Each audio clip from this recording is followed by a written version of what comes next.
Welcome into another episode of Who Should You Choose? The video series where I go through the prior videos, questions, and comments and help you with your hut lineup decisions. If you ever want to check it out live, check me out on Twitch, twitch.tv/NoSleeves12. Link is down below. I record every morning as we watch the NHL recap. Let's take a look at today's questions. Year 0 says, hey, Sleeves, this is my first year. I'm a first-year hut player, and I thoroughly enjoy the game. Problem is, I've spent more money than I care to share. Oh, no, dude. Just wondering if going the path of a theme team, the Bruins, would be better than chasing all of the latest cards that come up. Thanks for all your content. Can't tell you much. New players appreciate it. Strategies, videos, top notch. Keep with the great work. Yeah, dude. Like, obviously, anytime you start an Ultimate Team mode and, you know, all the packs are in your face and it's just designed to try and get you to spend money, theme teams are the best. Like, the problem is that the better that of a player that you are, the less a theme team is enjoyable, because as you get up into divisions, it becomes harder to just use the players you want. But if you're a casual player and, you know, you're in Division 4 or 5 or whatever it is, it's your first year, just use the players that have interest to you in real life. 100%. Like, it's not going to be any more advantageous for you to get a great team if you're not beating the players that are lower skilled anyways, because it's your first year playing. 100% go after Bruins, man. Ace Slaves, just some food for thought. People like to say, save for team of the year or team of the season, and naturally, they're not enjoying the game like you say all the time. But with progression in its current state, if you make your favorite players or meta players as MSPs and then leave them as, say, 86s, when it comes time for team of the year, you can trade them in for a good value. This is both enjoying the game in the now and planning for the later in the year. Just a benefit I thought of. Instead of building an MSP using coins, then breaking it down to get something back. Anyways, I love the content. Have a good one. I don't disagree with this, but, I mean, you could then make that decision. If you upgraded with coins, it's not like you need to just refund it. You could just trade it in for whatever it is. Or you could refund down to an 85 and then trade in the 85. Because, like, imagine Team of the Year doesn't require 86s, but it requires 84s, right? You could trade in for coins, those two tiers, and then keep it as an 84 and then trade it in, right? So, like, that's a way to go about it, I think. Howdy, for real. Or howdy from Texas, Sleeves. Bonjour. Any thoughts on the collision detection and physics on checking in hut? I have dozens of videos at this point of getting absolutely ragdolled by glancing indirect hits. It seems like if any part of their body makes contact with any part of yours, you get spilled with zero nuance. I have videos where the AI literally makes no contact and I get squashed. This is across all modes too, obviously worse in moments since they cheat the sliders. Just getting old to make the right moves and somehow get sprawled because of a glove pinky glance me. Are they letting the NHL hits guy on the team go nuts? I feel like the collision detection and physics with hitting is way overtuned, and this is worse and maybe unrealistic experience than I can recall in recent memory, but I was hoping for your take on it. So, the one thing is, when you're playing offline, like moments and stuff, it definitely is not what you would experience online. But even if they claim that it is, and the reason for that is online, players aren't always making the best hit choice, all right? So they're holding down circle and they're waiting for you to, like, line up, right? So in this sense, like, when you're playing offline, you're playing the AI. The AI is the best at being able to do that, right? So I don't know. I think that's offline, you're definitely experiencing that more, especially like the Panarin moments are a great example that you get ragdolled offline. So it's tough and it's annoying. And I'm with you, man. I feel the exact same way when it comes to playing offline. I don't notice as much online, but again, that's because manual players don't really hit the same effectiveness because they're not doing the exact right moves at the right time. Squint says, hey, Slaves, love the content. Bonjour from Phoenix by way of Maine. I struck slight gold and pulled an 84 Ron Hextall play of the year, 6'3", 83 speed, and 80 Jack Ivankovic. Curious on your take as your value, height, and speed. So Jack Ivankovic is one of the fastest in the game. I think he might be the fastest goaltender, and a lot of people early on loved him. The thing about goaltenders is, early on in the game, whoever's biggest is fine, but once shooting attributes get into the 90s, you're going to see all goaltenders get picked apart. I kind of think that while speed goes up by 0.5, shot should as well, because once shots get to 99, it doesn't matter. Your goaltender, again, the attributes do matter frame by frame, right? So I don't know. I just think that both goalies are fine. I still use Sebastian Cossa, and I think that he's great. Can it be voiced to EA that the objectives for events should last 3 weeks and sets for events should stay in the game? This would allow players to play the way you want. play more than what it is now. I 100% agree. We had this last year. It's like going one step forward, two steps back. And I think that it's unfortunate, but it's them creating FOMO so that you have to play the game now to get the card that is out, which is super annoying. Hey, Slaves, I made Shara last week. Built Ekholm as well, so I have 2 defensive defensemen. Question, would you still build Jay Bouwmeester, and do synergies really matter? First year playing Hut, so looking to learn. Thanks for the help. Synergies do matter to an extent, but early on in the game, I wouldn't put a major focus on it because the attribute increase on them are very, very minimal. But it'd be like a tiebreaker situation. I would still build Jay Bouwmeester because D2Ds are still impactful even after the patch, and you've got 3 great ones now for a while. Hey, thank you for your work in the community. Post-game update comment. I feel like they have messed up regular one-timers. Almost 90% of the time, they go off the bar. I don't know if it's just that I want to see it thing, or is it reality after a few hours of play. I definitely noticed less D2Ds go in. I've still scored them, though. Talking about free stuff they give us and playing the way we want. Small change, but in my opinion, meaningful. I feel like giving free 80 overall players for each event is a miss. It kind of forces you to go offline and play players because it's not competitive. They should at least match the event-based rating of the power-up item for off-the-charts events at 81 for the next 82. Otherwise, for online play, the card is basically a 4th liner and objectives feel uncompletable. Love the idea about objectives being locked behind XP, not specific tasks with players. Please slap them with them daily with this idea. I think it's kind of obvious that nothing will change within the current roadmap, but maybe in the future. So I totally agree. Like the XP, instead of requiring like goals, you just got to get XP to complete objectives. But I agree with this as well. I think the cover athlete event was so well done because they gave you 82s, and at launch of the game, that was actually a usable card.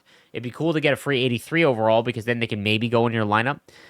Because we're getting into the dangerous territory of last year or the prior years where you had to just play offline because you would get smoked if you were a decent player because your lineup is just so far removed. Also, just a warning. Don't keep cards in sets. When you open packs, you don't get duplicate item icon. The duplicate is in the set. Apparently, it only looks collection. Messed myself up with X Factors that way. Counted on duplicate item notification. Turns out I had put all these players in sets, and that's why I no longer get a duplicate icon in packs. It sucks, dude. That's a good heads up. So maybe keep all the cards in your collection. Hey, Slaves, I'm stoked. I pulled the 86 J-Bo in a daily pack. Dude, I've seen so many crazy daily pulls.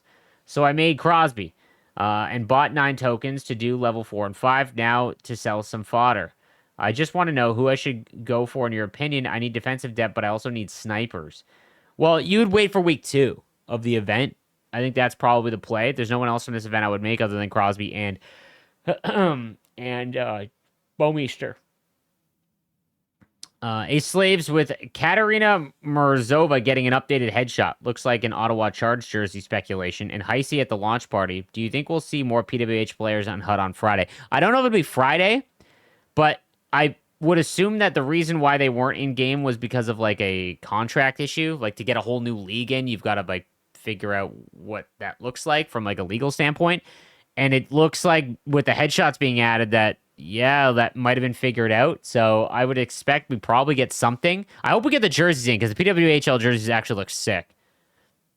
Anything that adds immersion is a plus. Too many little things that just don't happen in NHL hockey. 100%, man. I agree completely. Anything that adds immersion, I would absolutely love. Like, I would love the presentation. I talk about this all the time to go back to like the old days of like Doc and Eddie, you know? Also, someone in my chat says Season 2 would make sense for the women being added to the game. Yeah, 100% see about that. That makes sense. Hey, Slaves, hope all is good. I just pulled the 85 Dylan Gunther sellable the other night, and I've been using him on the first line left wing. And he's been great. Fast and straight 90s for shooting stats. Also stronger on the puck than Panarin. I've also got the 85 cover Ovechkin, Panarin, Line on the same wing. Not sure if I should keep Gunther or sell him now so I can get the best return for him, since he's the only sellable player I have on my team. He's really good, but I know he'll get phased out eventually as numbers keep going up. Thoughts? I mean, there's no reason to sell him now. Again, the market isn't cratering because 86s are now coming out, so 85s still have value, and Gunther's a good card. You could probably keep him for like another week or so and still be fine until you figure out something you want to sell him for. Like, for example, if you wanted to try out Pasta, right? You could buy the MSP Pasta by selling Gunther and using a little bit more of your coins, right? Getting J-Bo to replace Goalie is a tough situation for me. As I'm a Canadians fan and Goalie has done me so good. Also have Char and Ekholm. I don't know what to do. Bro, keep Goalie, dude. Like I bought Granlund, and like Granlund's 85 has been fine, but honestly, he replaced the 84 Drouin, and in my opinion, in terms of like actual playing the game competitively, like Drouin's probably a better card to have. So man, keep Goalie on the squad, dude. Hey slaves, I have trouble choosing how to use my 6 AP. In my opinion, it was disappointing that we didn't get more of them last release. How do you recommend using your AP? What abilities you run? By the way, really appreciate the content. You've helped me a lot. So this changed quite a bit because they made every single gold ability 2 and every single silver ability 1, which I, for simplicity's sake, is great, but it's also ruined a lot of the abilities. So, for example, the easiest one would be Beauty Backhand. So Beauty Backhand in prior years was worth 2 AP points. Wheels is worth 10. So while activating Beauty Backhand might not be all that impactful, for only 2, it's fine, right? Because we got 30 AP or whatever it is, right? Now, since you only have 6 and every gold ability is 2 and silver's 1, it changes a lot of things. Like, in my opinion, Elite Edges is one of the most impactful abilities because it makes that player feel like you're on land connection, which is an advantage, right? Like, even on a defenseman. Also, it activates when you don't have the puck. So being able to keep left and right with whoever, with Makar, is advantageous. The Captain Heiskanen, I used a couple games without him having Elite Edges, and he felt real mediocre. So that's one I've decided to use. Another good one, Truculence, as always, especially this year with body checking stats being low and a lot of us using smaller players. Having someone like Char that can throw people off the puck regardless of size is super important, I think. So having, Truculence players is nice. 1T for defensemen is, I think, still like really overpowered. Having 1T on a forward isn't bad, but it's much harder to get a one-timer set up. I mean, you've all done the Panarin moments. It's frustrating to get a 1T with Panarin.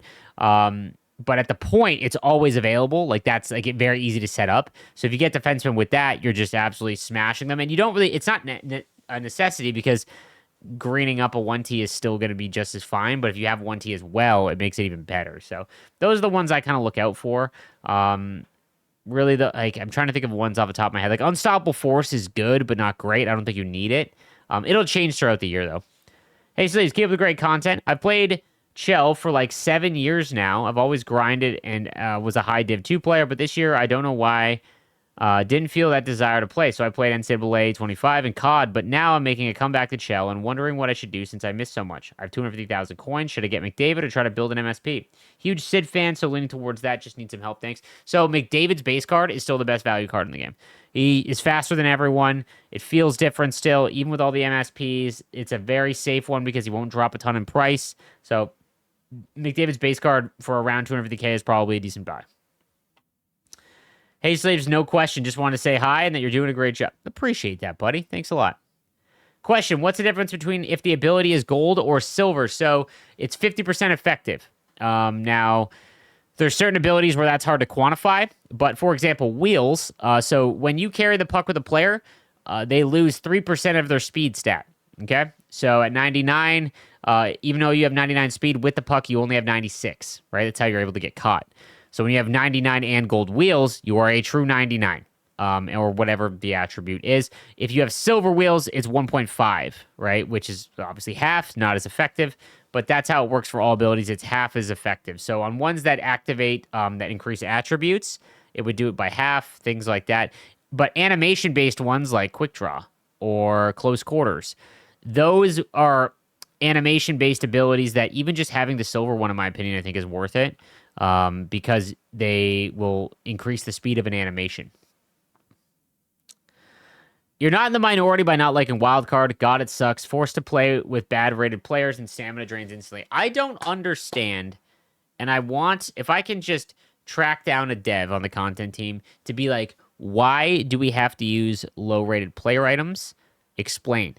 And I just want their reasoning. I don't understand. I don't understand because it's not like they're giving us those cards. You're just allowing us to use them. And maybe if we use them, we'd be like, man, I need to open up packs so that I can get some access to some of these cards, right? I don't get it. I have no idea. It makes no sense to me, but it is what it is. A little bit of a shorter episode today, and who should you choose? Be back tomorrow. So make sure you subscribe with notifications on to get all your questions asked, and I will go through and find the ones that are most liked as well as the ones that are coming up the most. Be sure to tune into the live streams in the afternoon as well. I go live around 2 p.m., cover the new content. Hope to see you guys there. I'll see you next time.